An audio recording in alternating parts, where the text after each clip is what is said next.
করে কথা বলেন ঠিক কিনা? ডক্টর জাকির নায়েক সারা পৃথিবীতে ইসলামিক স্কলার সারা পৃথিবীতে সে কোরআনের দাওয়াত দেয়, কোন দেশে ঢুকতে বাধা নাই, কিন্তু বাংলাদেশে ঢুকতে কেন বাধা হলো? কেন বাংলাদেশে ঢুকতে দেওয়া হবে না? বিভিন্ন দেশের হলিউড বলিউডের সেই আমার ভাইয়েরা হলিউড বলিউডের নায়ক নায়িকারা বাংলাদেশে প্রবেশ করতে পারে, গান করতে পারে, কিন্তু কোরআনের পাখিরা কেন প্রকাশ্য কোরআনের আলোচনা করতে পারে না?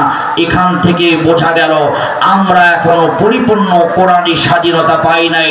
আরেকবার আমাদেরকে আমার ভাইয়েরা কোরআনী স্বাধীনতা পাওয়ার জন্য আমাদেরকে মাঠে নামতে হবে। কথা বলেন ঠিক কিনা? আমার ভাইয়েরাম, ফ্যাসিস্ট আমাদের মাথার উপরে উঠে বসেছিল, আবার নতুন করে ফ্যাসিস্টরা নতুন করে জুলুম করার জন্য অনেকে আমাদের উপর চেষ্টা করছে।